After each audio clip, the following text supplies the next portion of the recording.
Hello everyone, welcome to a video on a deck that I've been working on for a couple of days, this Underworld Breach Frog deck. Now this is not a new idea by any means. Last year at the Lurrus at Steel City, Ryan Hayes got pretty deep, I believe top 4, which played playing this deck, and then I think on Sunday was another vintage event and they also top 8'd with it. And I just took it for a spin.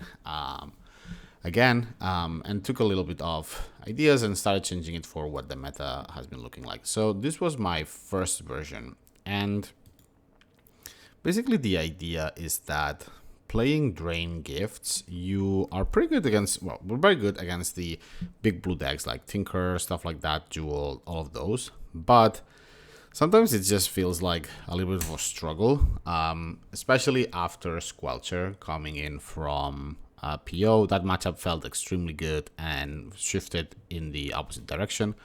Frog, you don't see as much anymore, but it's also like a little bit of a hustle. Like, it's not that it's a very, like, every deck or every game that you play, it feels like there's a lot of intricacy, and there are certain positions where, like, you just don't have powerful enough pivots to win. And so eventually I started thinking if there was a way for the deck to adapt to that, in a way of generally in Drain Gifts you have 3 win conditions. Basically, you either pop them with the Breach and Brain Freeze, you play either Saga or Lurrus behind the wall of 100 counter spells, and you win from there. And I wanted to explore like how that could improve.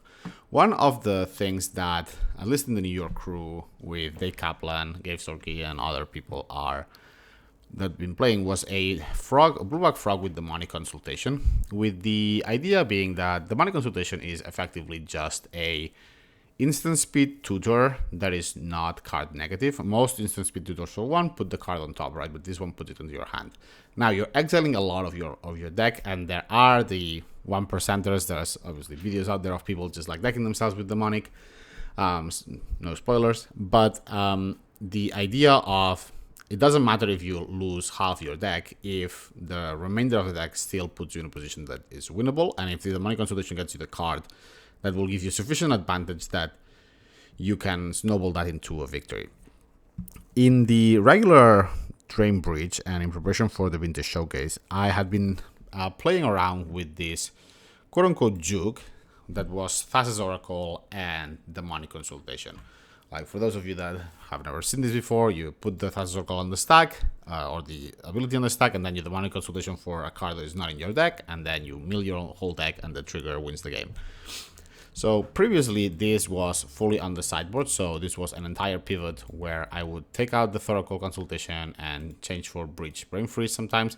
Others, I would just keep both combos. It really depends on the matchup, but it ended up being like too heavy of a change. I didn't have time to map it out, and it's still an idea that I might pursue in Drain Breach still.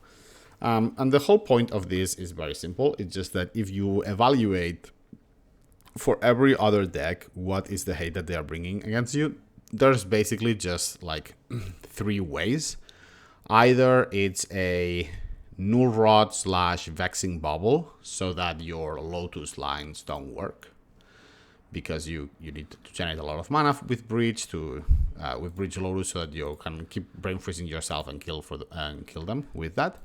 The other idea is just a lot more counter spells. So decks like Raker can bring anything from, well, Mindbreak Traps mostly, but also the third type, which is Graveyard Hate, in the ways of either Gravedigger's Cage or Leyline of the Void. So let's recap, right? So Null Rod plus anything like Vexing Bubble, Mindbreak Traps / heavy counter spells like Flusterstorm, all of that, and Graveyard Hate. The Thassa's Oracle consultation sidesteps the majority of those. So this is 2 spells. So it goes through Mindbreak Trap. It doesn't use the graveyard. It doesn't use artifacts. So just 3 lands is enough. And in fact, if there are situations where, for example, let's say you stock up and you see Thassa's Oracle and you have the money consultation, but you don't have enough mana, you can put Thassa's Oracle second from the bottom, because stock up lets you order the cards. And then on the end step, you consult for the Thoracle. Thoracle is the bottom, like it would end up being the second card from the bottom. So Thunderstruck in your hand. On their end step, you have one card left. You draw it, and then you drop the Thassa. If you have like, let's say, like 2 mana, right? So that is something that you could do. Again, the whole idea of that is that it's a very powerful juke. I thought it just was difficult to map it. Now enter Frog. So Frog is helps a lot with the lines. Like opens a lot more lines with Breach. For example, there's no Petal in this version, but for example, just Ancestral. You can Ancestral, let's say Breach is in play and also Frog. You can Ancestral 3 cards. Discard the 3 cards you draw to the Frog, and those 3 cards plus 1 blue mana, recast Ancestral on yourself, and you can make basically your own version of like a Time Twister of sorts, where you just mill your whole deck or as many blue mana as you have, and you make a very big Frog, which sometimes is just enough to just like lift, like just give it flying and kill your opponent. But also because now we have win conditions that are not susceptible, right? Because the whole point again is that consultation with just Drain Bridge, because you have 3 win conditions basically. If you exile all 3 of them or all 2 of them, because Lurrus is still in your deck theoretically on the companion zone, you're very likely to lose the game. Versus this is just different because you have the Frogs, and realistically, if you get a consultation, which usually is gonna get like Force of Will, or if you have put cards in the bottom that you know with Stock Up or Flow State, then you can demonic with a little bit more intel. But also after a sideboard where there's like, let's say 4 pushes, this is something that gets you closer to the, let's say you just need a push to clear the way and your Frog wins, then something like that. Like basically you're trying to build the deck so that the consultation is abusable, and after that you can do the juke. This was my first version, and it ended up playing fine. The problem that I had was this consigned to memory for the most part was just a little sketchy, because Jewel and Raker just can get under you very quickly, and so by the time you are able to consign anything, you just die. And also this Momentum Breaker was a little, again, it's very good if you are, let's say, in the initiative matchup, but I felt like it was not sufficient. And so I moved the deck a little. So changes that you can see, this, we had the Strip Mine here, and I moved it into a basic Swamp, which the mana is a little bit of a mess. So for example, we are playing basic Swamp, but there's only 1 fetch that can get it. So ostensibly you would want to play 4 deltas, but then you are susceptible to Needle, which or Petrified Hamlet even, which is starting to see a little bit of play. So this configuration definitely is a little strange. We're also playing 3 red sources for just the 2 breaches, and there are 2 Pyroblasts in the sideboard, but realistically, I feel like the Standing Falls should just be Undercity Sewers, and you play with a lot more black sources. TBD. There's also this thought that I had after, which is that Emerald could just be Lotus Petal. Petal is relatively important for the matchup, and also because we have this like double pip card. Everything else at least casts something in our deck. Emerald is basically just colorless, and so Petal can help you like rush something. Because you have Lurrus, it's helpful. It's another thing that lets us combo sort of, although we are a lot less reliant on that in this version. Something that I was thinking about. More stuff, I dropped the Vamp, which I don't know if I still agree with, but I dropped it. It makes the juke a little worse, because ultimately you can get stuck with just one of the cards of the 2-line combo if you are so like against the ropes that you need it. And just demonic is a little difficult. My thought here was that, you have 4 stock-ups for flow states. Eventually you'll find the 2 pieces and move on. But it didn't end up materializing really, so maybe I'll just try to reconfigure it in. It is possible that 15 lands is definitely enough, so that this could just be the bump. TBD. And the rest is mostly the same. I believe nothing else of no changes. I tried Dig Through Time for a bit, but I ended up just playing Soul Guide Lantern for the challenge because I expected more dredge. This is a little bit of a flex slot, as is the Chain of Vapor, sort of. If you expect a lot of red, like a lot of blue decks, you can play Pyroblast. This could also be like Vexing Bubble, Bump if you want to be a little bit more combo heavy. There's also a possibility that you are not allowed to support this much air and you can do other stuff, or maybe this Force of Nation should be minded out. There's a lot of room to move. And also I'm playing 3 Lorians because I want to enable this for flow state, so we need enough sorceries to support that. On the sideboard, a big change that happened, right, compared to the other version is this Hercule Recall and Nurrod. So the idea now is that instead of being a counterspell deck against the big artifact decks, we are instead trying to play into their artifacts. So double Nurrod, because the idea again is that it's gonna hurt them a lot more than us while we hit them with the frogs. Hercule's Recall just to get basically tempo and like remove all of the pieces. I opted for 2 Pyroblasts. There's thoughts of maybe this could just be things like Squelcher if I want to be more on the combo, but I opted to be more controlly, so leaning more into the frog side of the deck versus the breach side of the deck, which might be a mistake. I know Doomsday tends to focus more on the combo aspect, and they play, for example, 4 Unable to Scream that are mostly just there to either gain space or remove a disruptive creature like what's his name, Bowmasters, or like an Archon, something like that. And then this tech that I picked up from Montolio, which I kind of liked. So instead of Dismember, we're playing Seal. Instead of what's his name? Instead of Momentum Breaker, we're playing Seal of Removal, again with the intent of blue cards, clears the way, replayable with Lurrus, much cheaper, right? Like Momentum Breaker is 4 mana, so 3 and a black to loop, versus Seal is just 1 blue. Yes, it's temporary, but it's also targeted. I've been liking it. I'm also putting just Tormod Script just so that I have an actual 0 for, again, I was expecting a lot of Bazaar decks in this challenge. And yeah, this was basically the deck that I ended up playing, and we'll go over the challenge.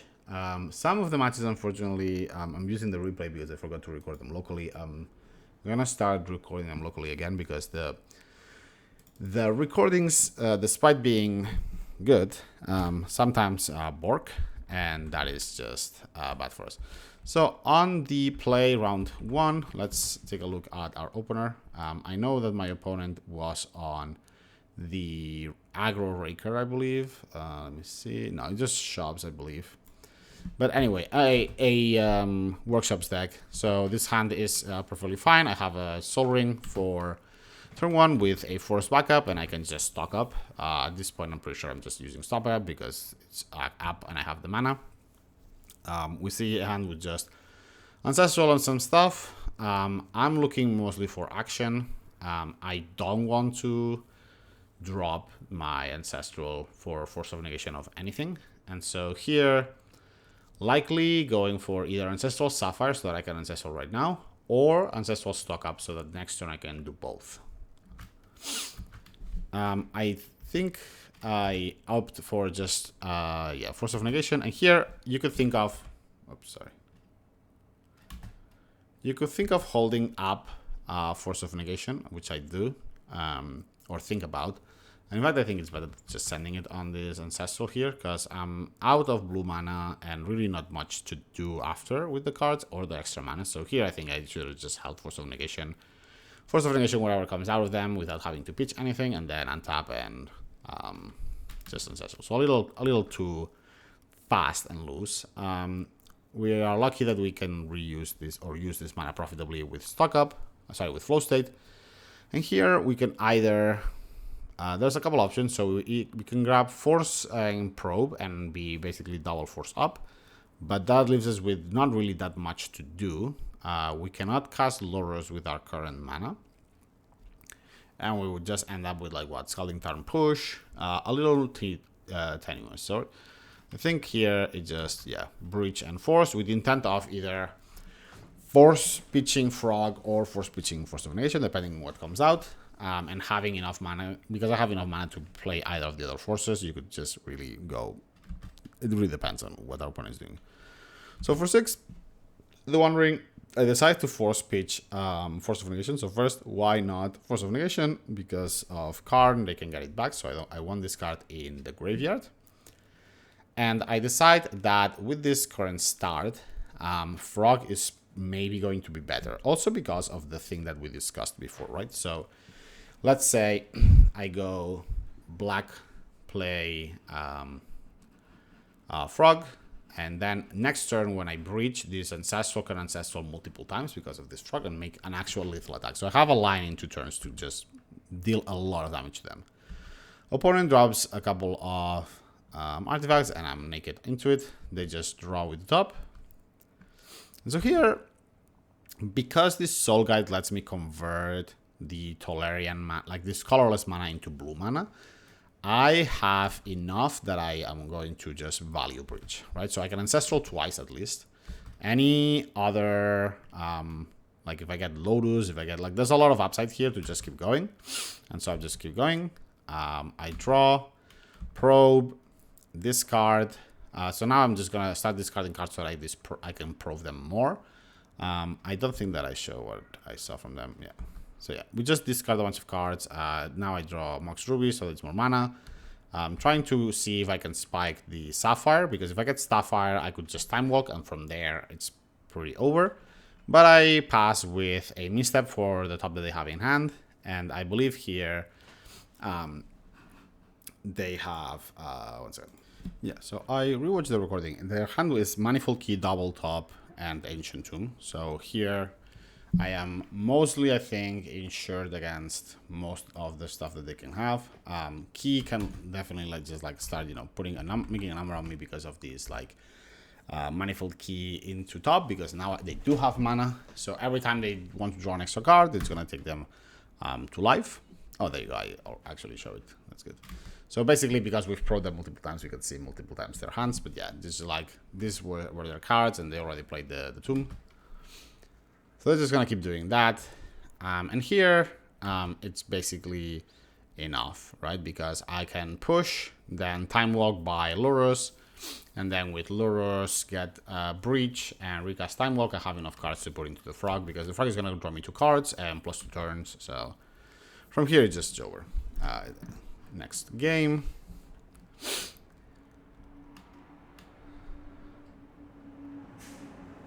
So sideboard wise, as I mentioned, I move out of the combo. So 1 freeze and 1 breach is out, and in come the Thoracle and the Null Rods.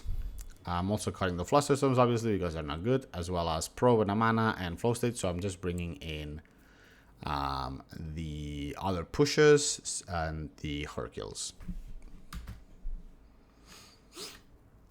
And also, actually, the other Mindbreak Trap and the other Force of Negation as well, since I'm on the draw. So opponent just played the Monolith, and I forced it just because it felt like that was all their colorless mana, basically. Then they just have a couple Moxen, and that's fine. Luckily, our hand doesn't really care, but we have just 1 mana. This Tolarian obviously doesn't work. I get God Under the Trinisphere. So we'll see if it's enough, or we get there. So we get our 3rd mana source, which is good. And Surveil another one to the graveyard. Playing this, and then here I'm just, because it's, what's his name? Because it's Raker, I know that there's no Wasteland. I might get Strip Mine, but my plan here is just to Hercules and then start doing something else. Opponent plays a spell into their Chalice. Just to make a dude, which makes sense, and get more damage in. So my hand is just 1 card. Now, they have not played a land every turn, and so in my mind, I'm thinking, okay, this card has to be Mindbreak Trap. So when I go now, I need to be careful about that. So end step Hercules, which leaves the Glaring Flash Record in play. And let's see what we can make happen. So again, just a little bit of space. This means that now this Memory Trap is not working. Just fly to see what we get there. We're not like actually just like dead in any capacity. Like we know all of their hand is basically nothing.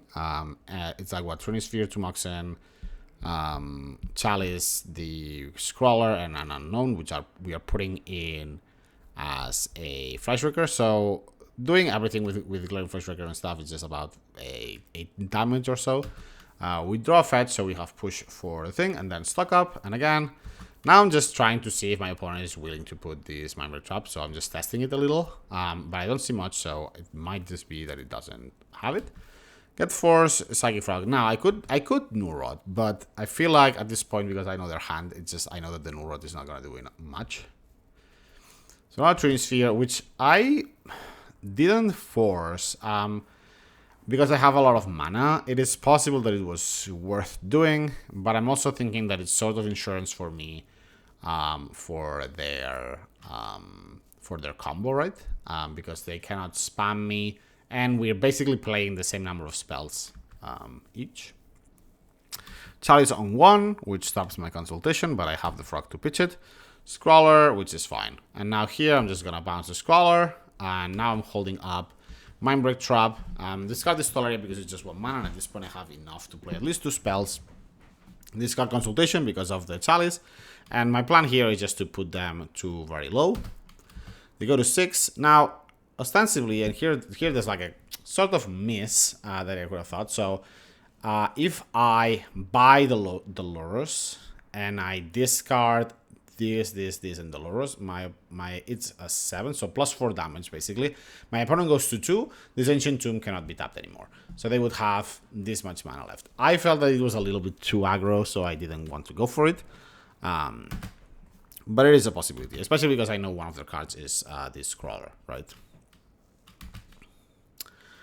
They play their top into the thing, and so at this point, yeah, they have what's his name? A Crawler that doesn't matter because I can fly over it, and then the next spell or any other spell that they play, I could just force. So again, if their hand was a Mind Break Trap and they didn't elect to pop it at some point, they just need to get out of this, and they cannot.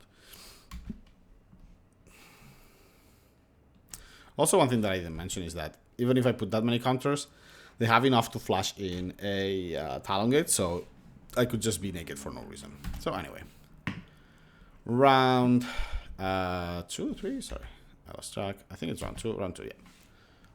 Against our opponent, which we know was on Esper Lurrus, because another friend of mine was also playing this challenge and had them as an opponent. On the play, a hand that is meh, pretty mediocre, but has a lot of mana, which against this deck I kind of tend to favor.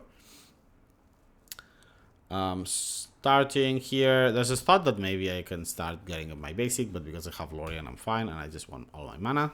A little bit of a strange sequencing, because if you're going to go for the Ancestral on your opponent's turn, you probably want to do that. Like, you either do it in the upkeep so that they tap the mana if they have something and they cannot use it for their turn, or to dodge the Force of Negation. But doing it now is a little strange because I have passed the turn, right? So if I had Force of Negation, now I can hardcast it. So you're not even playing around Force of Negation anymore. So I think this is just like bad timing for my opponent. But yeah, basically we just have a big fight over this Force.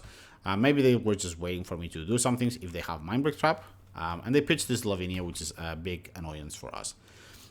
We have basically the combo on board. So this Saga can get us Lotus, and then we just win. Opponent casts Bowmasters and stuff that doesn't matter really. Here I just Demonic. I should just be a little more careful. I think I'm going for either Time Walk or I'm just going for it. Okay. Yeah. I don't know if I like it. Like, my opponent's hand is just Lurrus. If they had a what's his name? If they had a Wasteland, they definitely Wasteland me here. Like, there's no way in hell that this succeeds. And so there is a thought here that you could just Demonic for Time Walk and see where we go.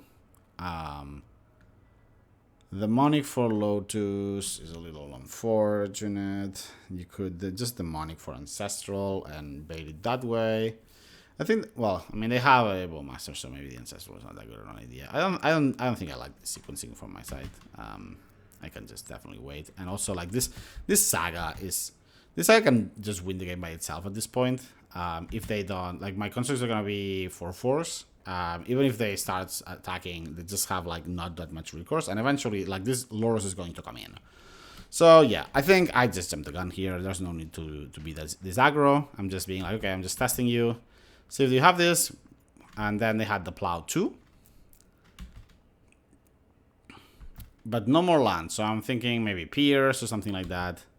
Now I make the Construct and I make the Soul Guide so that I can pop them. Here, I also make a mistake. I should just pop this Soul Guide right now. Because if they haven't cast a spell, right, with their previous configuration, it could just be one of the Delve spells, right? Because they had 5 cards. This was tapped, so 2 mana. So their card in hand could be Cruise and stuff like that. So definitely should be popping this bubble here. This 5/5 beats any of their creatures. So yeah, I don't pop it. My opponent is going to play Lurrus. So we're still possibly popping it, but we decide against it and we just try to draw out. Possible that this script was good as well. Opponent attacks, and obviously I can block, or they just make stuff. And so here we're just gonna start flow stating. My opponent has Hardcast Force of Will, which was the other possibility that I didn't think about, which is just like, hey, they just have a counter spell. So here I'm just gonna trade my Lotus for this, since it's worth 2 cards for me. Stock up on Fluster. I'm just gonna stock up again. Let's see what was in this stock up. Yeah, so stock up and land, actually, so that I can cast this stock up without having to put Mana Crypt into play. As a 3/3, it can trade with everything. I'm probably eating this Lurrus if I can. Oh, I'm still playing this Mana Crypt. I guess yeah, okay, so here, I don't know that I like this Crypt. I can definitely just fetch. And like, right now the situation is somewhat stable. My opponent's hitting me for 1. If I have a Crypt in play, my clock is against me. So I see like 3 lands, Fluster, Lorien. So I think I'm just gonna keep this Lorien, even though I don't like it as much. Play the land and pass. My opponent brainstorms, ponders, starts doing stuff. I'm just thinking, okay, well, I might Fluster something here. Frog is, you know, already a little bit too much pressure for me. So I decide, okay, I need a little bit more. I need cards that are good, right? So I'm just gonna take this tempo loss, sort of, or play a push for tempo in a way, where I'm just, you know, trading the card that I know is going to be bad, but I'm trying to get the combo kill right now. So Frog and Force. Force the Stony Silence because my, well, again, sort of like a tempo loss in a way because they can recast it, right? But they have already used their only white source. So I'm thinking, okay, like the only way that I can get out of here is just if this Frog sticks, and I can do something with it. Opponent replays, I go to 3, play this Frog, which at this point though, I didn't count on this mana. There's just too many things happening, where I can decide to script. My opponent can just also attack with all. Obviously they don't know what's in my hand, but they can just attack with all here, and there's no thing. This card is playing this land, I think, is also bad. You would much rather discard into the Frog. And yeah, just alpha attack, and it's just puts me to 1. So they could also have discarded the card just to kill here.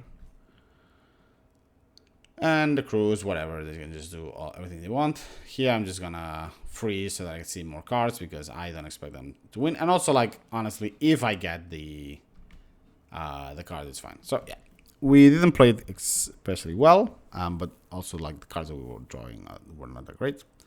So on the sideboard, God, it's too fast.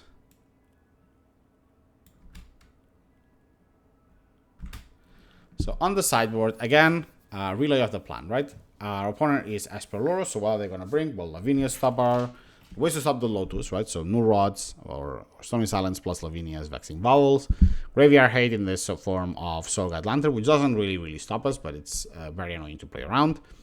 And also just pressure and disruption. So my plan is just like, take a step back. I'm not going to fight you on the luck pieces. I'm going to fight you on the board. So income, Seal of Removal, 2 pushes, the Thoracle, and outcome the combo. So freeze, Tin of Vapor, because I also don't care about the luck pieces. All of the luck pieces that they play are, you know, I can sort of deal with them. I think because I'm on the play, I'm keeping the Mana Crypt and the Emerald, which I usually take out. And I think it's probably better for me to take them out and keep this Flow State and maybe the Probe. Another deck is also an interesting one because sometimes you can get into big fights with them and you really go over the top of them, but it's kind of like hit or miss. It really depends. So here I see a hand that has a bajillion mana, but not really a lot to do with it. This consultation would require exactly using the Lotus mana. And here I play the Ruby second just so that I don't play into the Mindbreak Trap. I kind of like end up playing into it anyway. I don't know that is correct. Here I'm just thinking, if they have turn one like Stony Silence, I'm kind of like can't do anything with this Lurrus anyway, so might just try it out. And effectively they do have the Stony and a Time Walk. So my opponent has basically just gone, okay, well, whatever. They play the Street Mine and then pass, which it was so strange to me, this pass. This only means, in my mind, that there's a Bowmaster in their hand, that they want to ambush this Lurrus. So I'm just going to be like, okay, I'm not ambushing the Lurrus, and I'm going to, yes, you're going to go after my Academy, which makes a lot of sense. I'm just going to get a Construct and see if that gets me there, because, again, I'm putting them on Bowmaster in hand. Brainstorming to fetch, which is great for them. Tap out, just get Soul Guide so that I can get the Lotus out of circulation. Not that it's important, but good to keep it out. I draw the Frog, so now this Misty Rainforest is going to go for a Underground Sea, and honestly, probably end step, I should just demonic for a push, and just because at this point, right, I have 8 damage on board. My opponent can start putting the Bowmasters, but I do want to get rid of them so that my Frog can start punching. So it is very possible that I should just consult for a Fatal Push after that. Regardless, I get in. Opponent is representing a Plow, but they don't have it. Lavinia, which is annoying, but again, I can deal with it. Again, here, I think that this consultation should be fired. If anything, for mana efficiency, it's a very, like, the game is going to last not that long. I mean, it could last a lot longer, but it's going to be decided in the next 2 turns. So just losing my, let's say, 3 mana that I have, or 5 mana that I have, 1 is just 20% of my mana, so that's a lot. I definitely think that I should have consulted here. Whatever, let's move on. Attack, trade with the Lurrus. Again, I'm not super interested. Like, this Lurrus has done most of the job, and this Lavinia is actually annoying me a little, just because...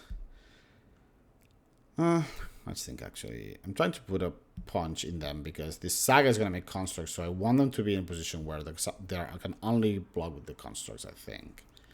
This Lurrus attack is a little strange. It is possible that I should instead just play Frog first, because if the Frog gets forced, let's say, then I have an incentive to keep the Lurrus around, right? So maybe that is what I was supposed to do. This flow set, again, is not even on. There's nothing in the graveyard that could turn it on. So yeah, just that, and then start with Frog.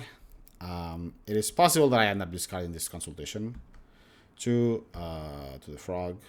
They just make a construct to just block, and there's a forced block too. Discarding into Stupor. So now I have an instant. Pyroblast. Yeah, I'm not using my mana a lot, which I don't like. I should be using it more. This consultation, again, has been rotting in my hand, and it could have gotten... Here I could just consult for a push. If they have it, I have push. If they have something, let's say I draw a land, I have push for, and then I have seal removal and all of that. Here, I'm just gonna fight them on something. They have 1 mana and 2 threats, so they can't block both, or they cannot get rid of both. If they, let's say, plow this construct, I just discard the demonic consultation. But yeah, this consultation should have been traded for something else. I'm still getting used to playing this card fairly, so not the best. And round 3 against our opponent. I don't think we changed the sideboard at all, but I feel like I should just be changing. Oh, I did make a change, which I also don't like, where I changed the flow state for stock up. Now the thought is that flow state is going to be easier to cast, especially against the new Rod Wasteland deck. It's probably going to be easier to get 2 mana than 3, but I also don't know if I like it because they have Soul Guide Landers and they can loop it. So either way, let me know in the comments what you think. I think keeping stock ups in this is more sensible, but it's also possible that just stock up is, you should think of it as uncastable, especially, I mean, if I'm keeping my what's his name, my crypts, then That doesn't make that much sense. I'm putting in the chain again. And there's a thought of that I had of maybe just playing like a braid or something. But again, they play Stony Silence, so it doesn't really make much sense. A hand that I don't think has anything, which I have to... Yeah. This hand is not kosher. We're pretty struck into a Null-Rod, which is kind of annoying if they have a Lavinia or a Vexing Bubble. No black mana, so I cannot cast any of these. This Frosted isn't even on, so I'm just like, okay, let's go for something better. And I got something that is basically a turn 1 frog with a Lurrus up into a Saga for Lurrus. I put back Pearl because it only casts this Lurrus, and I am not that interested in it. I'm going to go land pass, and so here I'm just going on. I play the Lurrus last in case they have a Mindbreak Trap. That's the card that I want them to hit. But I don't expect this frog to leave. Now, there's a point that maybe I should just... I could also go Seal of Removal pass, and so I have Seal of Removal to protect my frog, but I feel like that's too passive. My opponent is giving me a lot of time. So play Saga, play Seal, and here it's just whatever. I push the what's his name? The Bowmaster. This discard is... I don't think it's good. I think better... really is Seal. Yeah, Seal is sort of better because now that also lets me draw the card, keeps cards in graveyard, and I can also just play Ruby, which if nothing else, it's going to be powering these constructs that are gonna come unless they have exactly Stony Silence. Even then, this frog is going to draw me a card, so I'm like a little closer to a land. I have 3 draws. Before that, like this is, it's a resolvable state, right? Like I don't need to do this now. Also, Seal of Removal going to the graveyard puts a 3rd card. So yeah, this was very sloppy.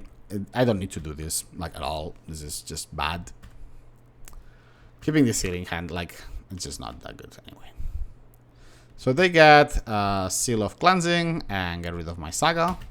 I still have an active frog, and so I'm just going to attack. And now I do the Seal, which makes sense because I don't want to use this push on a token. I'm going to draw a card, play a land, play another frog. And that's just going to be my thing. I'm just passing so that I have the mana up. But play into Force of Negation. Now, if I play into Force of Negation, my opponent will touch pots with me, with one of my dudes. But that's fine. Attack here into that. They block. I think I trade. I also don't think that was good. I can just discard this Tolarian. That's fine. Or alternatively, before I attack, right? Let's say here. Was I playing into Flusterstorm if I push there? Let's think. What was this? Okay, so if I push, they fluster, that's frog, push, fluster, so it's 3. I can still pay for fluster. And if they have it, then I can just go Lurrus, play Lotus, attack. And I have 3 cards, so I will lose my Seal of Removal, which is what I'm going to do. Worst case scenario, I could just shut this Lurrus because they have Plow, so my Lurrus is just a little strange. But also, you know, if I, or at least once I draw this Tolarian, I should just be thinking, okay, Tolarian is just like why do I want to get into a fight here? I have 1, 2, 3, 4, 5, 6, 7, 8 mana, so I can push. I can do push, Lurrus, play Lurrus, and Seal. I have mana for everything. Do I have enough black and blue? I need 1 blue to do this, so I do have it, and I need at least 3 blacks, so that's it. So yeah, literally with this Tolarian, like Tolarian and Jet, get the Lurrus, play the Lurrus with this. I have black for the push and blue for the Seal. So all of that is things that I can do. Also, if they have like Pierce, like a ton of stuff like this, there's just like so many things going wrong in this match. Like it's really like a lot that I'm seeing right now. So yeah, this push, I don't like this push. Or the push is fine, but like really here I should just go Tolarian and play my Lurrus. Because like if they have something for the Lurrus, that's fine, and then that just means that they have one less card. If they plow me, let's say, they have no cards, and then I have an active frog, so that's just still very good for me. And here I just let this frog die, I think, which is like why. Like here, even just discarding this Tolarian is fine.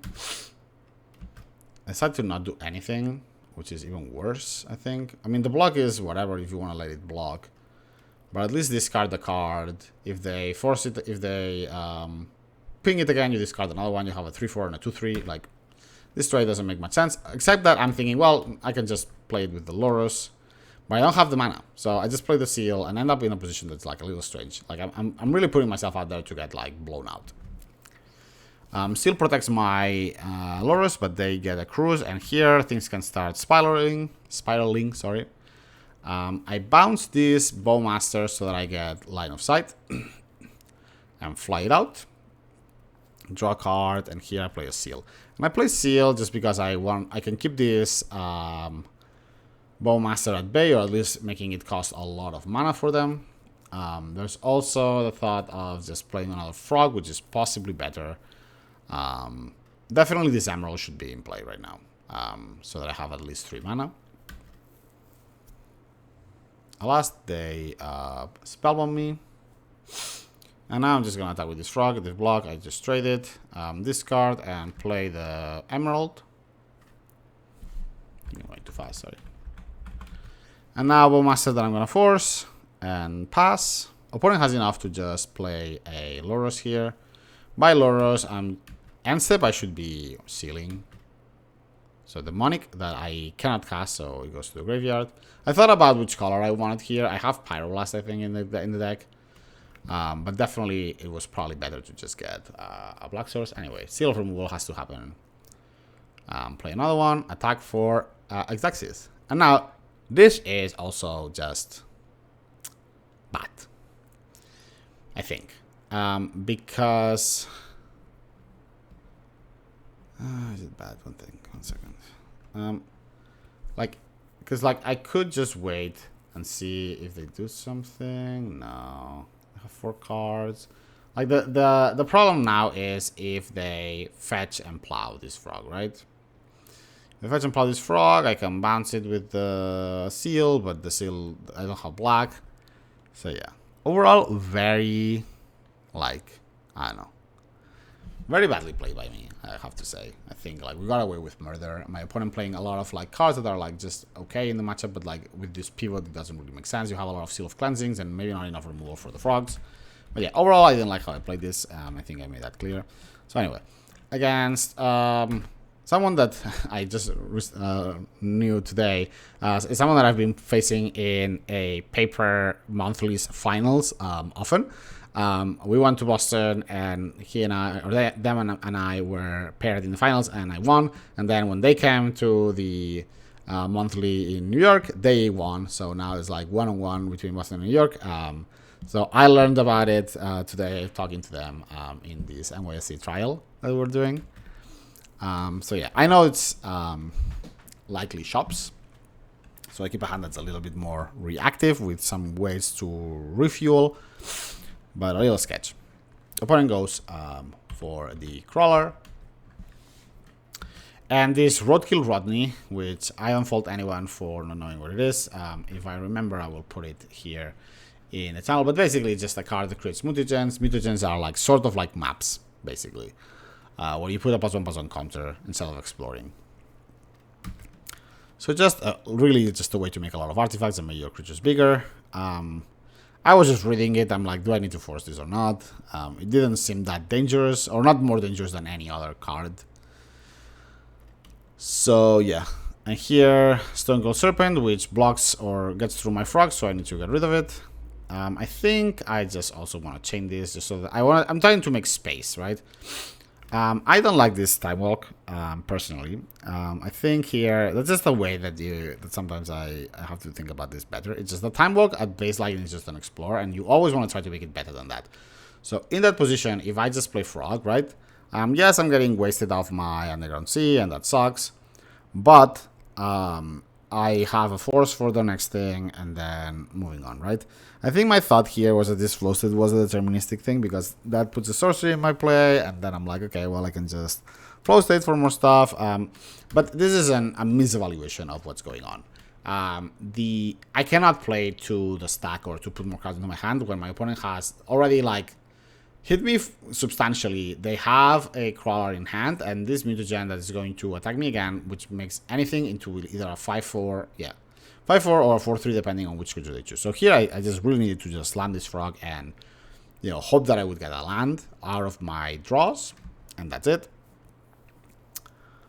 Yeah, definitely badly played here. Because this game again, this game is about the board right now. So here I force Pitch Force, and they get me with a Ballista for one, because now Ballista with this mutagen means that Ballista is very big. And I play this frog, but this frog is just dead on board because of the Tomb. Tomb puts 2 counters, pings the frog twice, and then they hit me for 4. For 3, sorry, and it's still already just super bad. So yeah, they just ping me and attack me, and I flow state into nothing, and I concede. So round 2...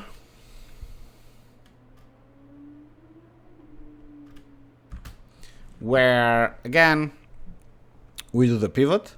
I didn't know if they were Raker or Shops, because the plans can be very similar. So I bring in my Lurrus, which was a mistake.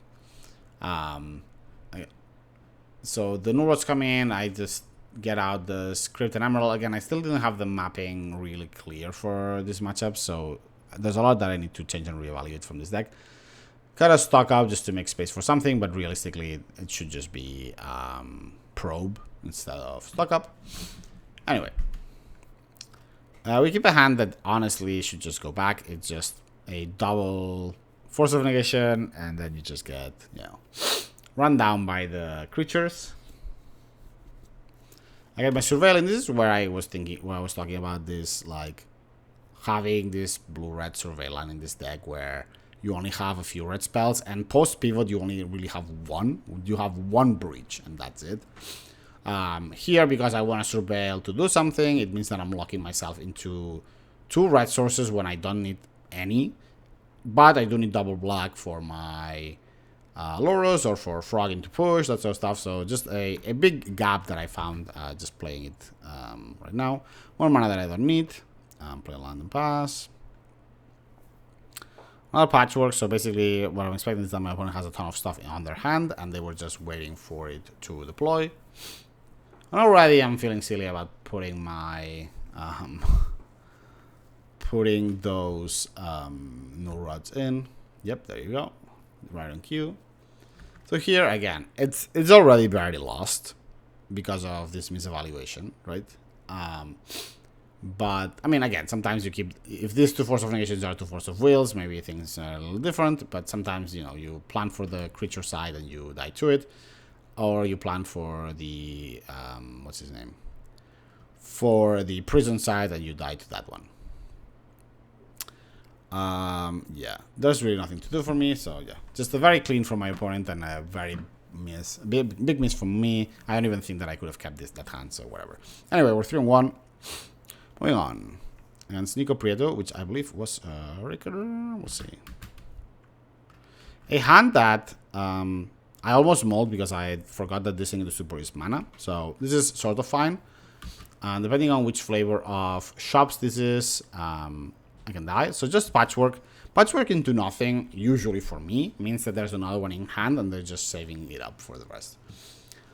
So also means that I need to just like speed the fuck up. I am not ancestraling right now because I don't have a way to get rid of my cards, basically. Nurot, I don't really care about it right now. Crucible of Worlds, which is spectacularly scary.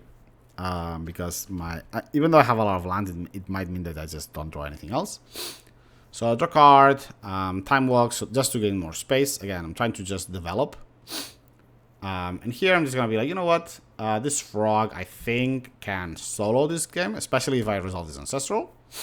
And so right now my only thought is just defend this frog. Anything that is not killing this frog. Anything that doesn't kill this frog, I don't care. My opponent doesn't attack, which I think they just missed this attack. So let's assume we're at 12. Or maybe I just didn't want to attack. No, that makes sense because I have 5 cards, so if I just dump everything, I just block. Never mind, my opponent played well.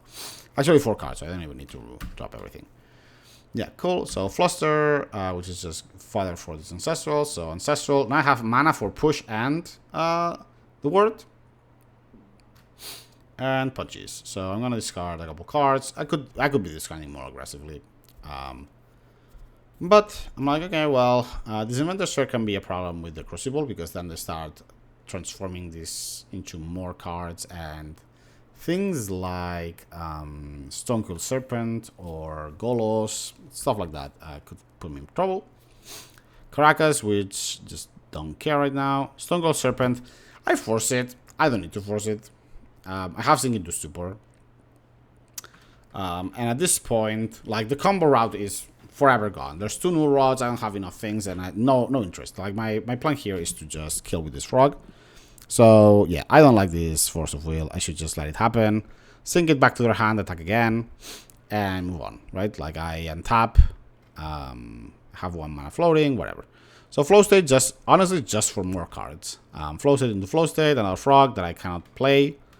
I just get flow states, and my plan is just gonna be to start. This card 1, but maybe it was better to just do something else, whatever. I just untap with 2 forces. And that's just gonna be the plan, really. It's just like protect the queen, quote unquote, where I'm just forcing these things. Yeah, another Stone Coil that I don't need to force this. I can just sink it again. And yeah, here my opponent is relatively dead. And I believe if I were playing correctly, that's 4 plus the Lurrus, so 5, 6. I would hit for 10, so it's not enough still. But just, slowly but surely punching.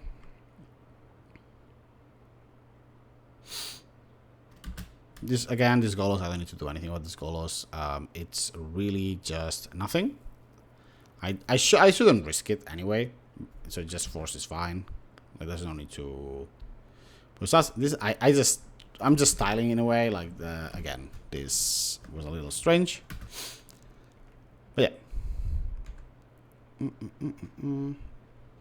So this is just what you get when I'm playing like a new deck, and I was like extremely tired. It's been a very long week for me, but I still wanted to get this in, which actually was a mistake in terms of time management. But I was still happy. I was just excited to try a new deck so close to NYC. Actually, let's talk about the sideboard again.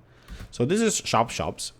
So easy cuts, obviously flusters. We're also moving into the Thoracle, so we're getting out of Brain Freeze and Underworld Breach. Again, they have, from my experience when playing against shops, it's usually either you can go from just cages to 4 ley lines. I am not so close to putting them on ley line, otherwise I would start cutting a couple flow states. But yeah, very relatively easy. 2 flusters, misstep, probe. So those are for more pushes. So 2 pushes, Fawn, Mindbreak Trap, and the Thoracle and the Hercules. And out comes part of like the combo, so because we're juked, and also the flusters, because obviously they're useless. Putting goes turn 1 sphere, and my hand does not play well into that, so just getting out of this stock up. Top deck the Ancestral because we have a lot of skill. And just play it because we can still play the cards in our hand, or we cannot play the cards in hand, but we're not going to discard. Saga on 2, which is very scary, but I'm hoping that this Psychic Frog can carry. I have another force for the next thing. This flow state. If I discard Lorien Revealed to the frog, I can use it for the flow state. Opponent gets a Vexing Bubble and puts Crucible, which means that I'm going to get a Conga of Urza Saga into play. My opponent dares me to discard, and I am evaluating that this game, going long, is not going to win me the game. And why is just because of this Saga, which means that every 3 turns, my opponent is putting 2 5/5s into play. So it also means that I just need to, punch fast. So if you come back here, you'll see I have 6 cards to discard. I only need to discard 4, I think. Brainfoot has a 5/5. So yeah, 4 cards. So I just need to discard 4 cards, which could just be 1, 2, 3, 4. This force obviously useless because there's a vexing bubble, so easy discard. Delta is pitched by the petrified, so these two cards very easy pitches. This is somewhat easy pitch because it enables my flow state. They flow state 2 more cards, which in this case it just means, well, plus 1 card, which just means plus 1 damage to the clock. Thoracle is interesting if I just want to block once, which might be necessary just to stay in the race. So yeah, I decide that 2 mana is sufficient. I don't see a world where they play Wasteland here. If they do, then so be it. I just play more. Maybe I could have hedged it, but I'm like, okay, well, if they play Wasteland, by the way, that means that it's 1 turn less that this Saga is not in, and I can play. This Frog can carry. Like it's all in on this Frog. If they have like a 1/1 Stone Quill, then they win. But I'm only not on the Frog plan. So yeah, just stock up, flow state for more cards, start discarding and flying. I should be discarding like everything here. I should be discarding this Thassa at least, so that I have a 7, 8, and my opponent is at 13, which means that the next hit kills. Whereas now I need to discard more cards, and the reason for that is that if my opponent, let's say, goes for like, I don't know, Tolarian or whatever they have for mana, they can Talon Gates this Frog. The more damage that I can accumulate, the better. Golos, which doesn't matter for my calculations, it's just whatever. They get Tolarian, which means that they have a ton of mana. And now the Talon Gates is a problem, which is why I tried to think about, right? Because now, if I had hit them for 7, they would be at 13, so I can just put them to very, very close to that. Anyway, flow states for more cards. So I just discard the force, because I don't think, well, again, there's a vaccine ball, so what are we talking about? Again, I'm only thinking about saving damage by killing constructs. The Golos is super weak, so it doesn't matter. Opponent gets Caracas and attacks. I should be pushing this construct, by the way, because of now I'm dead to 2 Golos hits, whereas otherwise it would need 2 more. So yeah, missing this push, pretty bad. Here I'm just thinking, oh, I can just breach, which is something that I'm not thinking, because I'm like, okay, well, you're dead anyway, so I can just go. But there is a breach line that you can take here and just try to Ancestral through and find Lotus and start to do some stuff. Anyway, the thing that I said happens, which is the Town Gates. Now it means that this Thassa's Oracle is on blocking duty. I see Lotus and Crypt. Either of those I cannot cast, so just click no. And we have 2 pushes for these constructs. I hope that my opponent does not have a skateboard, although I'm not dead to it. So I just push and push again. Oh, we're just blocking. I mean, it makes sense. I don't want to spend my push. I don't know. Again, this all stems from not pushing early. I could have had more leverage there. My opponent correctly evaluates that they are dead to this Frog. So they are just using this Lotus to use the Golos ability, which I was like, what is happening? They're just floating mana for the lols. But they, funnily enough, have enough between... They could have more, but like between this red, this blue, this white, this tapping color, and the Lotus. They could have just used the Caracas, by the way.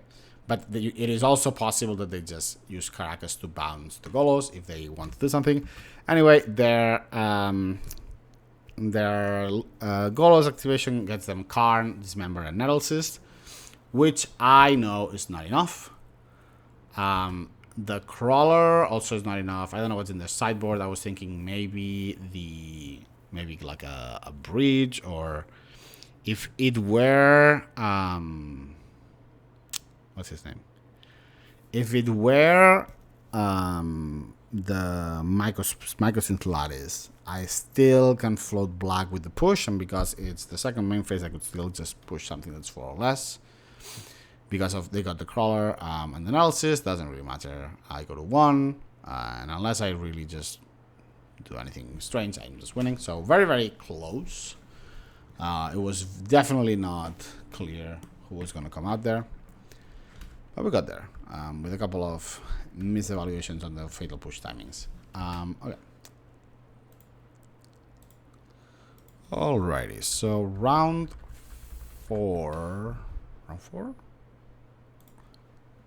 Round five. We are 4-1, and we are playing against. I thought it was just initiative. Turns out to be counterbind. Well, here it's just Bazaar. I'm like, well, I'm okay against Bazaar, and with this hand, it is counterbind on a very aggro start. So basically, if their hand is just counter spells, I'm dead, like straight up. There is. Yeah, so stock up. I'm just trying to be okay. Well, I'm just putting as much mana forward as possible. I have 2 forces, and I hope that those carry me basically, because now I'm out of blue, which is unfortunate. And am I drawing blue? Boop. So force of bigger that I have to fight over. I get the blue and then stock up into something that I cannot see from this position how I win, and there's none.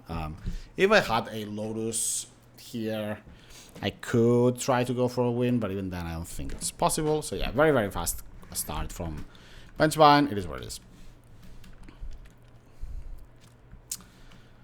Round 2. So against Benchbind, I'm bringing in both combos, and the reason for that is just to have more chances at getting there. Cutting the Force of Negations, because obviously we're never negating anything of theirs, and then just also the pushes out. So in come Pyroblast, just to get some stuff or try to get some of our stuff through. Also the Tabernacle, Soul Guide, and Crypt, as well as I think that's it. Yeah, that's it. So basically, try to go over the top with the combo and defend it with our counter spells.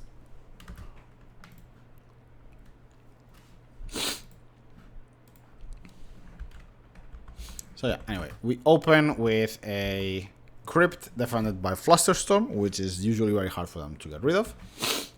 I'll put them all to 4, which means that I'm gonna aggressively Crypt any enabler of getting card advantage, which I consider Master of Death to be. Filter for a land, and we're gonna go for our Psychic Frog. And here I think somewhat about this script, but because I get forced, I'm definitely just going for a get Lurrus into play. I should be crypting like before they untap, but that's neither here nor there. And with Vanguard in hand, Bazaar usually needs to, like, Counterbind really needs to hold down once they are disloading cards. So my plan here is just to deploy this Lurrus and hopefully get there. Now here is where our red mana is going to hurt us a little, because I cannot deploy the frog. Actually, I cannot deploy it anyway, so it doesn't matter. So yeah. Lurrus that I want to defend with the Fluster, play, Crypt, and pass. And basically, I am at most taking 7, so I am not dead. If my opponent has Root Wallace, it can get messy. Because I win this flip, I am allowed to take it a little slower. I am allowed. I am attacking anyway. I guess my thought is here, okay, if you Bazaar, play 2 Root Wallace or 1 more Root Wallace and block this, first you would have to have it in your hand, in which case if you have it, you have it. But gaining a little bit of space would be beneficial to me, especially because I'm going to deploy this Saga, which is also going to make enough blockers as we are. So luckily my opponent doesn't have or doesn't go for it. Draws another, goes to 5, and just 2 Root Wallace. So they either just drew them or didn't think about the line. But here they come. Again, because I got space with this Lurrus, I am fine to let it hit me. At 3, that means that I must attack with this Lurrus. And I'm going to Lorien into Saga, which is fine. I think because there's really nothing on the graveyard, it doesn't really make sense to do anything with this Stormwatch Script. So Lorien, we fight. My opponent had force as the last cards. And now I just still have the Lurrus activation, so I'm just gonna put as much force in play as possible. with with Frog and Thoracle and a Dude, and I must attack, so I have to attack. And here this Thoracle is for 4. I see this. I can keep a stock up. Yeah, keep a stock up, make a token, and attack with both. Here I think I should just discard this Force of Will, by the way, because my opponent has 0 cards, and they don't have a card for my next stock up, so trying to make the clock a little faster is probably good. There's nothing really that they can drop here that I would force, right? So nothing else. I attack. I'm gonna trade. I cannot take more damage. Could have also blocked with historical, by the way, but I think I wanted to just trade out.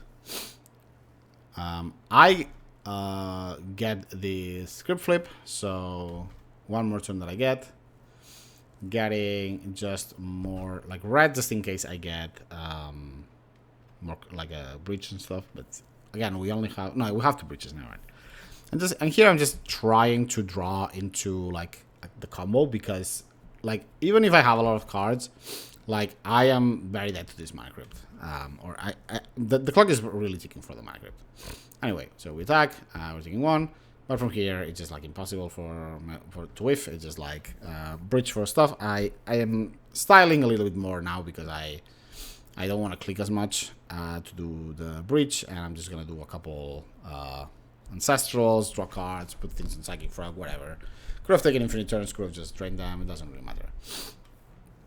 Anyway, so we are in game 3. We did change a couple things, I think, because I see 1 Pyroblast in the sideboard.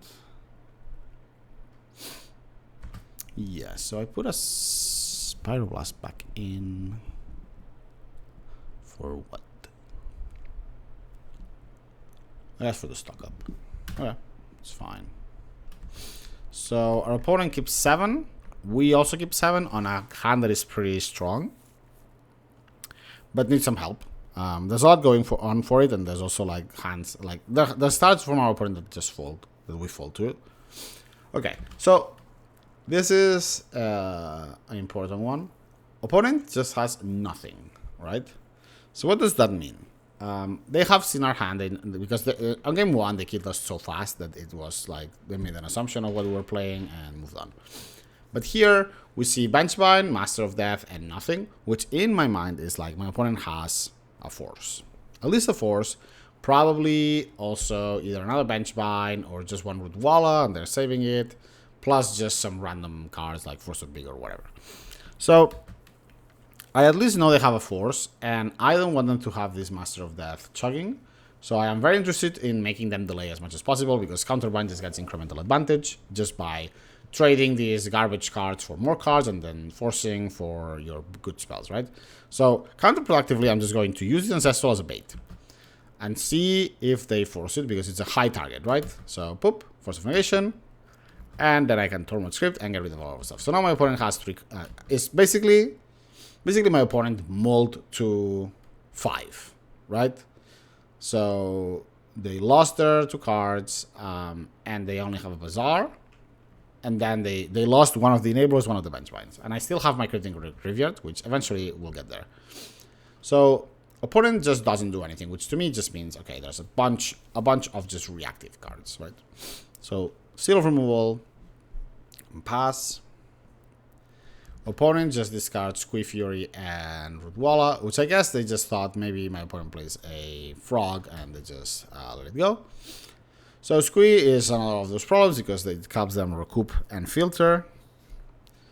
Luckily, no second enabler, so it's just this 7/7. So this 1/1. Thoracle to the yard. It's not the time.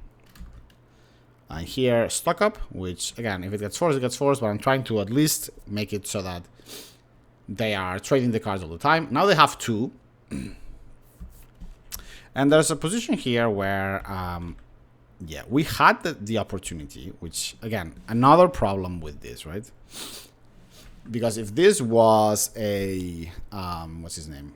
A Underground Sea, then I can start thinking about buy Lurrus, and then get a red source with Lorien, try to bait with the stock up, and then go Lurrus with Pyroblast and Tormod Script, which is a very long-term plan, but at least it's better than what I'm doing.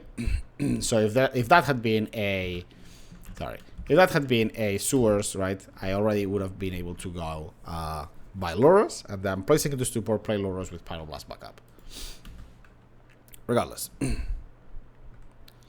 Opponent now has 2 enablers and 3 cards, so basically to me just like one of those is a force of will. So cycle for this, again bait with the stock up. Oh no, never mind, sorry. So now we just are playing the Lurrus plan, okay. Which might be a little hard. Opponent is on plus on 2 cards, so if they have 2 removal spell, so 2 counter spells, it's gonna be hard. We get wasted again with these thundering falls being very annoying. We top the Tabernacle like a god. It's not immediate that we would have needed it because of what? 1, 2, 3 plus 4, 7. I can block 1, so ostensibly they're only attacking me for 4, and I can even seal it if I want to. So I could just go Sing into Stupor, take the damage, play the. Oh no, never mind. Not in this position. If we had the Undercity Sewers, we could have done it. In this position, obviously, because of our mana is horrible again, we cannot play this Lurrus, so we really need it. So I'm gonna play this stock up just to pretend that I'm looking for something and see if they are willing to just drop more cards. And I grab a land that gets me red for this to start looping this Lurrus, and I probably am thinking now. My graveyard does not have all the types, and it's not close to it, so flow state might not be good. Might be Saga for later, now that I have this Tabernacle. Yeah. So Tabernacle play. My opponent Noxious Revivals their Wasteland, so that they have a Wasteland for the Tabernacle, but honestly, I'm fine with that. They just lose all their things. Rudwalla is going to stay. Of note is that they had Master of Death in the graveyard, and now they have it in hand. So that is clear indication that they have a force. I can beat just 1 force. If it's force misstep, force misstep is like the crazy. They don't have either. Or it's just a force of negation, which they go here. And here I'm just going to pyro very happily. Now, I could get gotten by Mindbreak Trap. We also dodged that, thank God. And we just Tormod Script. And here now is just like, okay, our opponent has used a lot of their efforts, and ultimately it is turn 7 and we are not dead. They get Caracas, which is whatever, right? Because of this crypt, it just means that my crypt costs 3 mana. I'm happy to make that investment. Lurrus just to accelerate. I think I'm just using it for stock up, a couple cards, and play this and play flow state. And here Demonic just sets me up for a kill.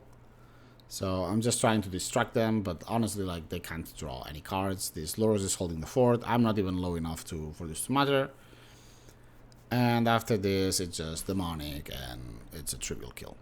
Right, Demonic, we have a bunch of cards in the graveyard. We even have Frog if we need assistance to start discarding stuff. It doesn't matter. From here, it's just a kill. Our opponent is empty-handed, so moving on. Round 6, I believe, we're 4-1, so if we win, we're in. If we lose, we're likely in as well. This challenge had not that many people. 33, I guess. So I think it was like a 4-4-2s made it to top 8. Against unknown opponent, I'm happy to open Saga Sol Ring. If I get Wastelanded, it is what it is, but it also hinders that development quite a lot. Pearl, Jet, Ruby, into Defense Grid, and Crawler. And top. So this is Raker with Grid for like a little bit more combo focus. So here, there's a thought of just chaining that and holding. I can force something paying 3 mana and sacrificing my construct. Against Raker, the constructs are not that good. Because as soon as I get 1 Flash Raker, that's like basically infinite blockers. I burn Crawlers and I force with the misstep. Yes. And here I'm just gonna try to develop I get Soul Guide. But it's definitely too cute. I think my thought here it should just be either more mana or just like Lotus and try to put a clock as quickly as possible. I'm one colorless source away from death, basically. So if their hand is like this top is going to start getting the cards, and I have a very little pressure. So I'm not sure that I like this Soul Guide at all. Because if this is Lotus, right, next turn I go buy Lotus, play Lotus, and then I can play into this defense rate a little better. Soul Guide Lantern is just like anything but Soul Guide Lantern is much better than this. And the opponent has the tops, and we lose. So yeah, not a lot that we could have done there anyway, differently. A couple of things, but like definitely the what to force and what to force. It's possible that I didn't care that much about the Flash Breaker. Sorry, 1 second. Zoom. Okay, there we go. Fixed it. So for sideboard, we just pivot out, and this is the matchup where we won the null rods, right? So that's the whole point also of the sideboard, is that we play better under null rod than our opponent. So we got the Soul Guide, we got the Flusters, we pivot out of the combo because they are okay at keeping us away from it.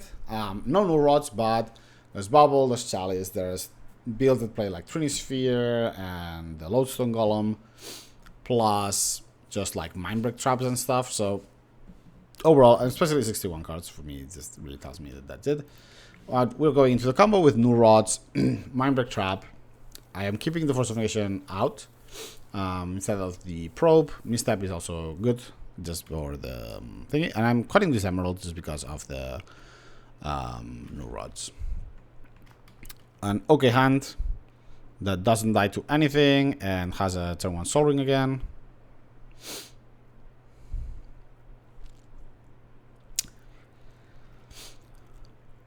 Crawler is perfectly fine. Top, I do want to get rid of. And also because it's one instant that goes into my graveyard, so that's also interesting. Pop for red, so that I have all my colors. However, this is a mistake. I get too obsessed with this sometimes. We just talked about, we sided out the Underworld Bridge. We don't have the Pyroblast, so there's only one card in our deck that is red, which is Breach. And even if I got Breach right now, I am not casting it, right? So why are we getting this Volk when we could just get a, what's his name? A Underground Sea, puts us closer to Lurrus. Bad. We stock up just to get, we Frosted just to get a sorcery as well. And we're just gonna start using this Frosted to try to pull ahead. Masticore with 2 cards is fine. I'm a little scared about not being able to do the pivot, especially because I don't think that I kept the Seal of Removal, which is an oversight. So flow state for Breach. Breach right now would be a kill. Would it be a kill? No, I'm missing cards in graveyard, and so we just Demonic for Ancestral, so I have more cards to throw away. And I am playing around the Mindbreak Trap because I think my opponent's hand is like some random stuff plus Mindbreak Trap. If I let them untap, they don't have enough mana to Mindbreak Trap. They have 2 blue and 1, so they still need 1 more land. And they need to and also just like they need to keep this consistently unless they get like a ring or something.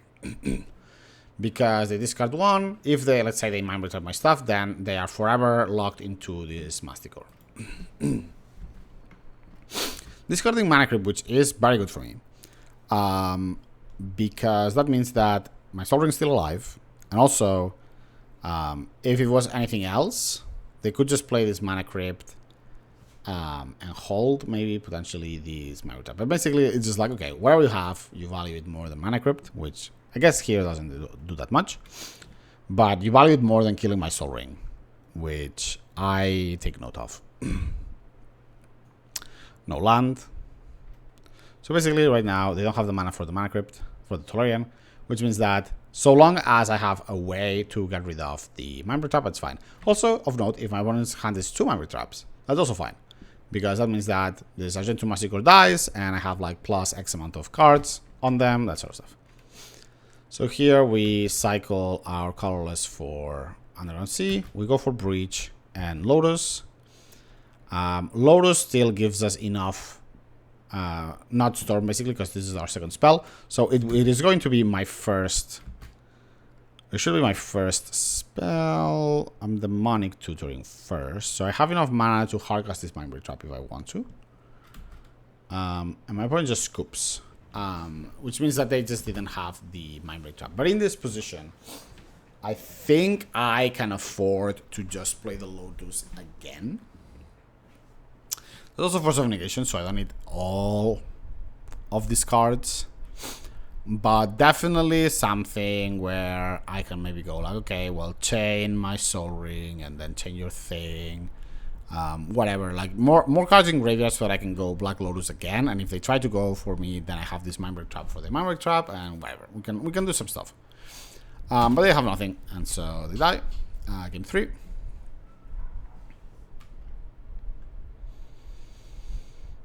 Into a relatively strong start. I am not going to go after this Mana Crypt because they already have Colorless. Gravedigger's Cage, again, we get sort of paid. They do catch us on the Underworld Bridge, and it does hurt the Lurrus. It's not like this card is nothing, but it also stops one of their combos with Mystic Forge. So I don't care. It's one less card that I don't care about. Bubble, I am Mindbreak Trapping here because I'm like, okay, well, I don't want to drop this frog, I don't think. My opponent is taking a lot of damage, right? So Crypt plus Tomb means that clocking them becomes a real possibility. I already have a card to throw because this bridge doesn't work against Gravedigger's Cage, and I don't think I kept any answers to it other than Hercule. So here it is. I could possibly get. So let's think about what they could have, right? Like maybe they have. If it's Automaton, right? They were played it before. So it's either the Lodestone or the Fleshraker. There could be Crawler as well. So it is possible that maybe this Force of Negation was more interesting in case they have like another follow-up. But they don't. So I'm just keeping, like, I would have Force of Negation, for example, like a Monolith, I think, at that point. But yeah, we draw the Hercule and we just pass so that we don't, like, in case we die. Saga into Karn. Karn is too mean for me, I think. So Surveilling and forcing with the Frog. Bye-bye Frog. I don't need this seal right now, and also because I cannot loop it. I mean, I lose it, but it's fine. Sad Flow State gets a stock up. Opponent Talon Gates, and doesn't have much other than these constructs, which I have pre-covered with this Hercule, and they're not big enough that a hit or 2 hits is gonna be too like that detrimental. Stock up for just mana, honestly. Because of this Hercule, I feel pretty comfortable with just going for Jet and stuff. Eventually, I'm gonna get my Null Rod, hopefully. My Null Rods, either of them. Okay, so constructs. More constructs. So I'm going to get. Okay, so my opponent goes for Lantern, which in this position I think you just wanted. What's his name? Top. But because they're afraid of the bridge kill, they get another piece of interaction. Now, Sokai Lantern is not that good against bridge. If you have the combo in hand, it doesn't stop you because of how priority works. But it makes my life. It's annoying. So Soul Ring, the One Ring, which given their current mana, they cannot replay if I Hercule. So you have to basically just wait for the trigger, and now you Hercules. Boop. They draw, replay their hand, just all of their luck pieces basically. And here I take the time to just Lorien. Get really, really high spike. Tolarian plus Nurod is spectacular. And so opponent just draws a card instead of popping our graveyard, which makes sense because they think of this cage. I think if I see instant sorcery plus flow state, it's maybe better to just get rid of it, but maybe they just think I need a way out of this Null Rod, so it makes sense. Fleshraker is a potential problem, and in fact, this push gives us an interesting thing too that is gonna happen. Because now I can just play Breach and wait for the end step, and because it dies I have Revolt and I can push. So a little bit of a waste, but I don't have a way to get revolt anyway. And this what's his name? This Fly Striker is their way out. Also, again, the crypt ticking, ancient tomb ticking. So their Fly Striker is a way that they can stop taking damage from this tomb, and I want them to take as much damage as possible all the time. Inventor Sphere, which is gonna make the damage a little less painful for them. Still have stock up follow up. Also, again, let's remind ourselves that Lurrus exists. I cannot cast it because of this card. So another instance of this being much worse than Undercity Sewers. Time Walk and Frog, just because I can go Frog Time Walk. I don't, which I don't think I agree. I guess I'm just gonna grab Lurrus with the 4. Yeah, whatever. I guess it's because I don't want to play into Mind Break Trap. That makes more sense. I mean, not more sense, but it's fine.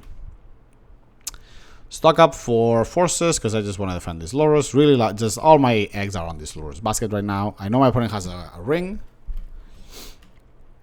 which I don't even think I force. If you want to take an extra, like a time walk, that's fine.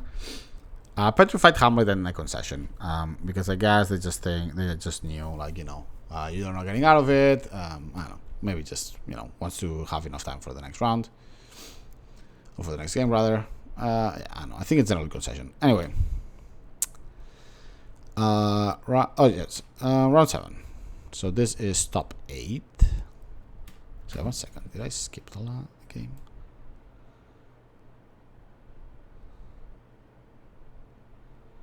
That was game 2 or game 3? No, sorry, I'm being silly. It was game 3. Okay, cool. So we are 5-1. We are 3rd, I believe, in the standings. So we have at least 1 round of first sit, which is gonna be this one against not me. I'm putting them on Raker. I think that's what they were on. That might be shops. Anyway, a hand that is honestly when we go. Oh yeah, I forget. Sorry, I remember. The recordings are a little broken. So if someone mulligans on game 1 for some reason, it breaks. And so obviously I'm not keeping this hand. If I recall correctly, the hand was just like I mulled into like a double frog, and we had a very quick like frog game where I just frogged them out, and that's basically that. So sideboard again shops. Whip. So out with the flusters, out with the combo, misstep and probe out because there's really not that many things to catch, and we bring in our removal spells, our Hercule, Force of Negation, Member Trap, all that stuff. A pretty okay hand. I mean, it doesn't die. I mean, it dies very hard to what's his name? To just like workshop into Turing Sphere or a Sphere effect or whatever. But we get paired against the anti-mana with our 2 basics and no Moxen. So pretty happy with this hand. They don't play a 3rd card, so my mana is not on. Land and pass. And I pass here because like I don't have anything. I cannot deploy my hand fast enough anyway. So we'll see. A Scrawler forces my hand, and I get a force. This Mind Break Trap I don't think is going to get active, so just throw it away. And here, Flow State with nothing. Again, this Flow State is never going to have anything. I grab Sync with the thoughts of I can sync either of the Leyline or the Chalice. Honestly, right now, I'm more interested in maybe bouncing the Chalice so that I can deploy my 2 Moxen. Especially because of these wastelands, right? Chain kind of puts a dent on it, but I draw the frog, and my opponent has not shown much against it. If they dismember me, I am putting all of my cards in there. I think that's what happened on game 1, where they had like a removal spell or something. I might be wrong. But basically, 4 mana for a Metamorph. Like, I have such frog superiority right now that I don't even register this as useful. I have this Delta which hides my land from Wasteland, and I'm thinking, okay, here I'm just gonna probably just get rid of this Chalice. Discard the Bridge because I don't think the game is about that anymore. Discard the Jet. I already have my basic swamp, so I'm thinking that my black is safe. It's acceptable. I think at this point also like This is kind of silly, right? Because if you're keeping Jet, like, at that point, just throw Ruby. Because your only red card is out. Just discard the Ruby, keep the Jet. Or keep both if you want to be able to play stock up and, you know, you're afraid of another sphere, that sort of stuff. Like, it's a little silly. Anyway, they attack, draw. It's also possible that I could have held my frog, but because they have a graveyard and I don't, their frog can be unblockable and mine cannot. So I think that it's easier for me to just push damage. Also, the Decision Tomb, they're showing a little bit of weakness and installment. This sphere is kind of acting against them, and the Chalice as well, because they cannot deploy more of their things. So yeah, just get mana. Discard some cards, put the clock faster. I think here I should just discard another card, because that puts them to 7 instead of 8. We did not play the land either, but we should have. Just play this. Yeah, we want to play the land? I think I forgot. Yeah, I don't know why. This was very, again, a very sloppy challenge. Like, we got relatively lucky, but here I should have just played this land and have this sync for the frog. Like, I can just sync frog and get rid of the blockers, or if they attack, there's a force. Like, I could just force stock up, right? So +1 for stock up, and then draw, fetch, underground sea, sink into support their blocker and kill them. All of this is not supported by not discarding one more card.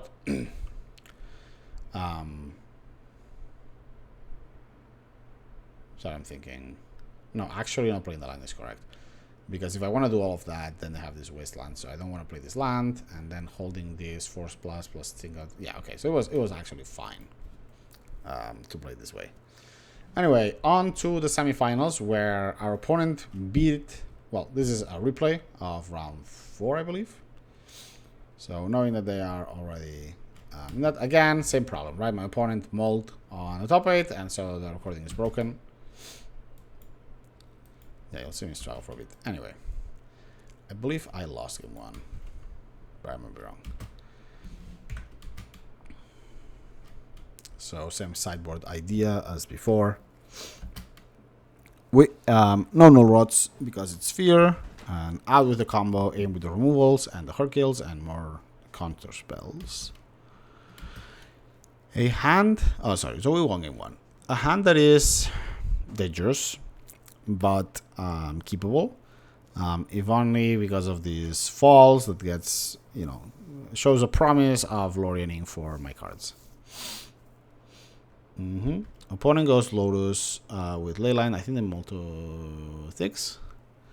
Funnily enough, this hand just folds if I force this Lurrus, which is fun to think about sometimes with these cards. But yeah, opponent goes for the Golos into the Saga. So very powerful start. Let's see if we can match it. Yeah, I'm just going for the Ancestral, I think, in their upkeep. Yeah, so just to play around force of, sorry, Mindbreak Trap, which I don't, sort of, but I do, because they have mana right now to Mindbreak Trap, because of the Tolarian. But it is their turn, so I would have my Force of Negation. No Rod, that this is just very late in the night. Just ridiculous that this slips through. This needs to be Force of Negation like immediately. I am so far behind in mana, and this just deletes 3 of my mana for no reason. So again, seal just to gain some time. Again, trying to gain space, right? This push can get rid of the Saga.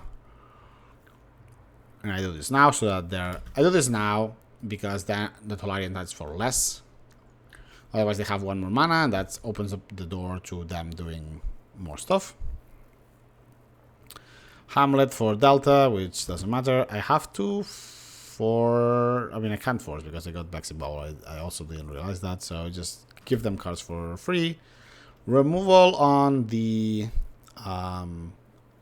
dude because it's big and it doesn't get recast, so just surveil into a flow state that doesn't matter, so get out. And here I'm just hoping that my opponent has nothing to follow up with, really. Stuck up for the, again, not looking because there's a Baxi in play, right? So this Force of Will doesn't matter. Again, very, very badly played. Just spectacular. Our opponent is also helping us by having absolutely nothing going on. Like this Colossus is not a threat.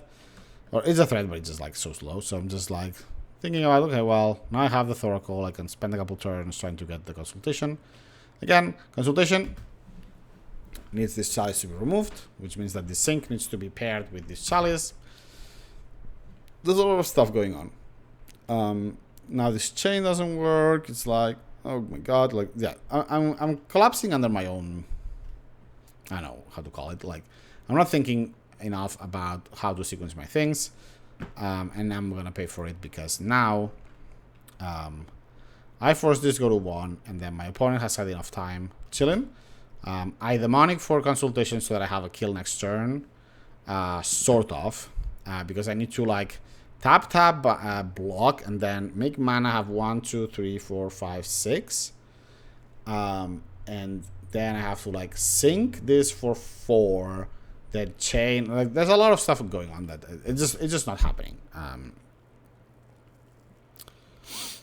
The thought also is that this construct, the next construct rather, is gonna be a 4/4, right? So that can just hold on the fort while because here really I need to just make a construct and untap, not die, sync the Chalice, and then for 5 mana consult, which is exactly what I have. But this member just gets there, and so they kill me. Again, all of that could be avoided by just force of negationing the Null Rod. So yeah. Let's see this hand that I sent back. Yeah, doesn't do anything. Really, it dies to if they have an early Sphere. It's just very bad for me, so nope. And this is very good. I think I'm just putting back the flow state. Yeah, putting back flow state, not only because I already have stock up, but because they have shown Leyline of the Void, so that makes the stock up flow state bad. And indeed, we get rewarded for that. So Sapphire Ancestral first, and then I'm just gonna see if they wanna remember the Lurrus. They don't, and so I pass. Thorn is fine. This time I say F the, like, I got wrecked by the Thundering Falls so many times, so I'm just like, ignore that, let's just move on.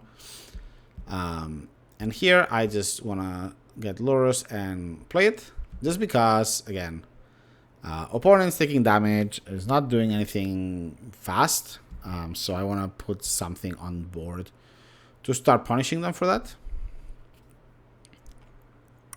Play my Ruby and pass. Opponent plays Sphere, which is unfortunate, but not the end of the world. Stock up for just mana and a counter spell. Again, I'm sort of chilling. My opponent is taking a lot of damage, and I have a semblance of a plan where I can bounce the ley line and maybe try to make some magic happen with this breach. But they're taking a lot of damage, and their only lands are hurtful, and they have to tap all of them because everything costs like 1 or 2 more. Usually +1 because the Thorn is not affecting them as much. But if I hamlet, which forces me to fetch. And here, we'll see what they do. I think there's possibility to just chain some stuff. We'll see. No sync. Okay. Rewarded for the... I'm just basically trying to get into some of my pushes and try to get this Lurrus to town. The idea is just to limit how many spells I can cast, really. So we cast these Mox, we play a Seal and pass. And now there's more of a plan forming in my head where we can bounce this Leyline of the Void and then... start using this Seal of Removal to get damage through. Null Rod. This time I remember that I have to force this because I have 3 mana locked in on that. So it's more important for me than it is for my opponent. My opponent has nothing going on. And I'm under 2 spheres, so yeah, again. The other force of negation was also incontrovertible, but this one even more so. So with this, we play our stock up and try to just accumulate enough that we're doing, but I think at this point I'm playing too passive. I should just definitely be trying to make something happen. It's hard, but if I go Sing into Stupor and step for Leyline, right? Instead of casting stock up, you just hold, right? If they cast a big creature, you can always sink it back, do whatever. Too passive to just stock up here. I mean, I do have the time because my opponent is just not attacking.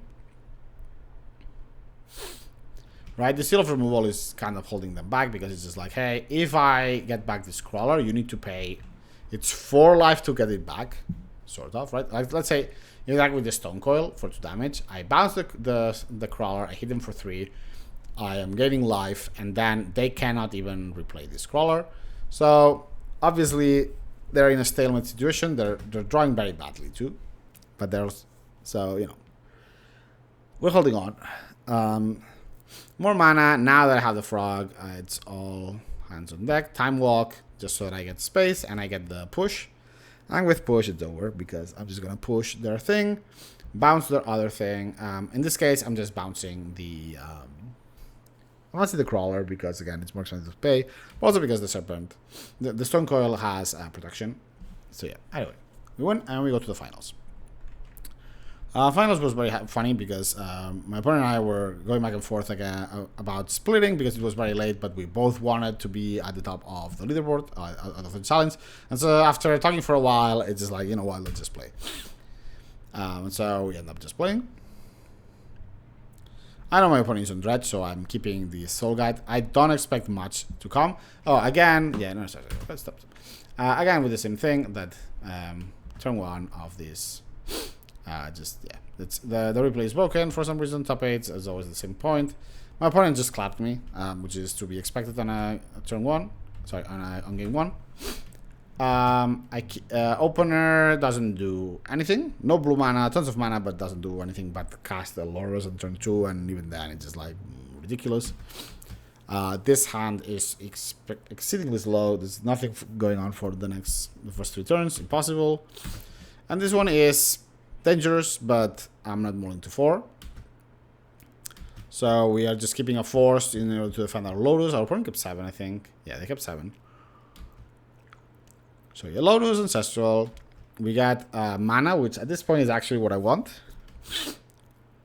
And here, just Lotus and pass. And it's just, again, Mindbreak Trap, all of that stuff. I can defend 1 Grief, at least. If they grief me and force, then whatever. But that's my plan.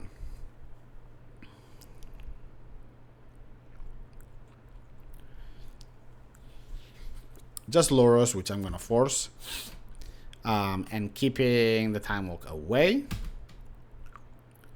Lotus against Mindbreak Trap, which honestly is kind of fine.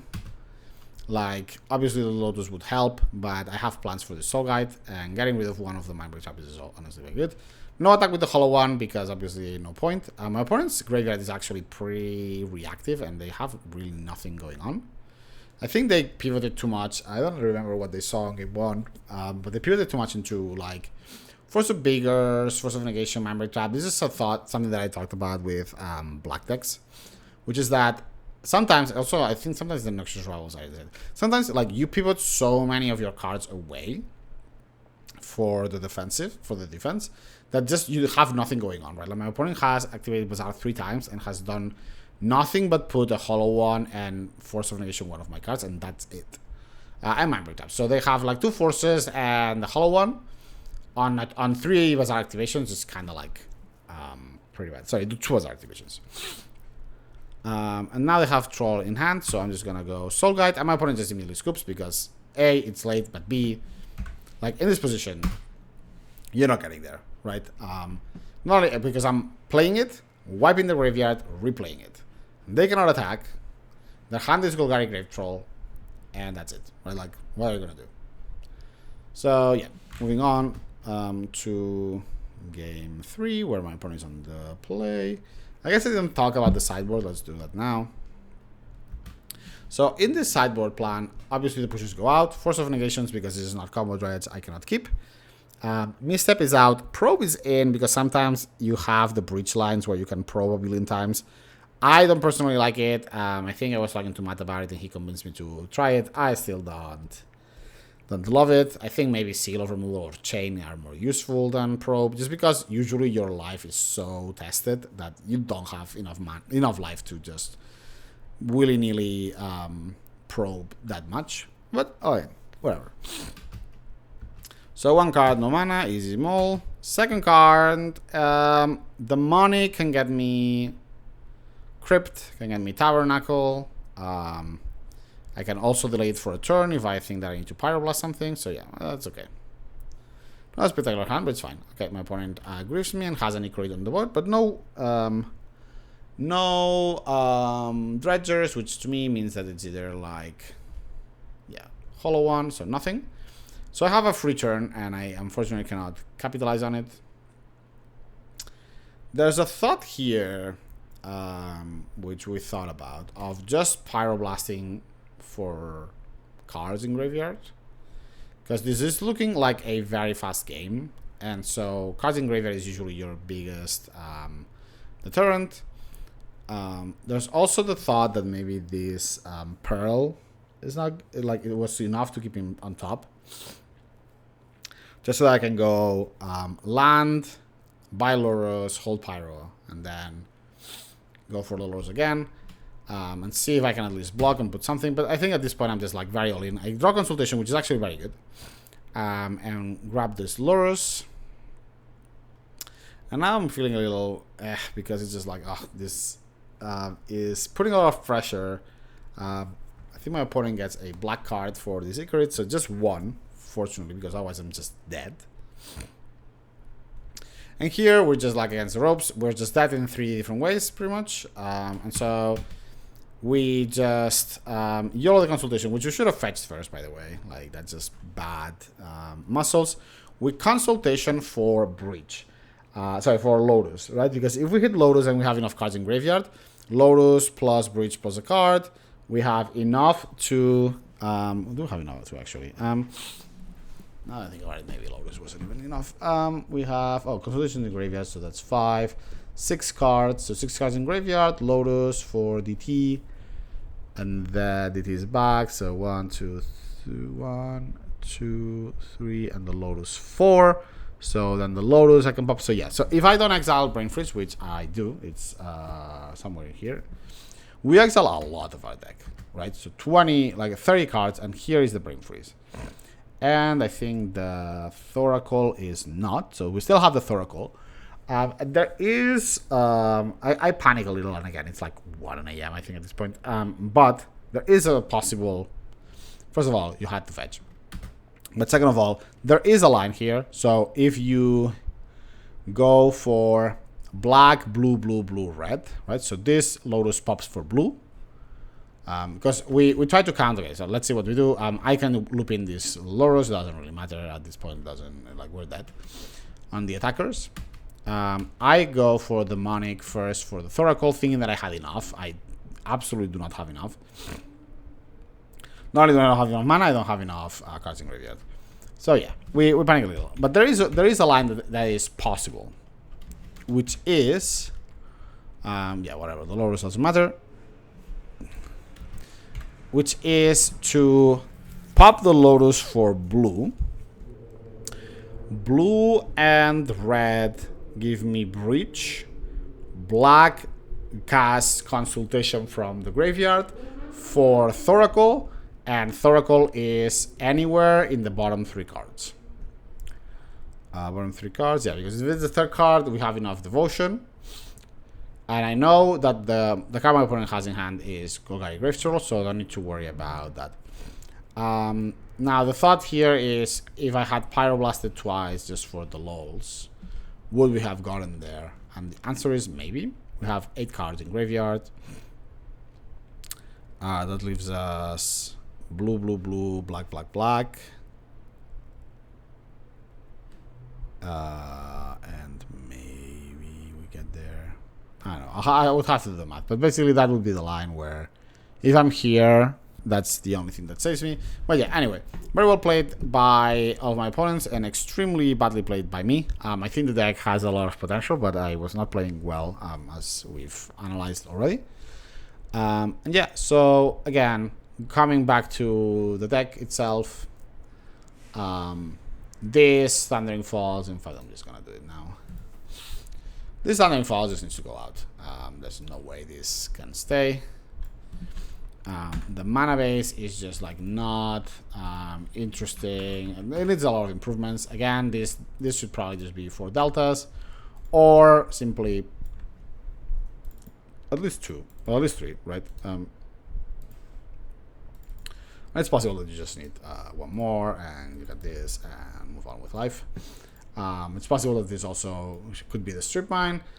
This emerald, I was thinking that I wanted to try petal instead, just because it was a little more powerful in casting our spells. It helps us do the lines, so that would try it. And then this Soul Guide Lantern was a little inconspicuous. I think that maybe I need a what's his name? I think that I might need a Bump in this version if I want to fully go into the Thoracle. I don't know. I'll analyze it, but yeah, hopefully this gave you a bit of an idea of how to explore these frog-like versions of combo. I also saw CRK was trying Frog with Tinker, which I'm also going to explore myself. We are 4 weeks away from NYSE. Please check the Vintage Metagame Monday. I think it was relatively spicy, and it's good to have some representation from the channel and the group on those rankings.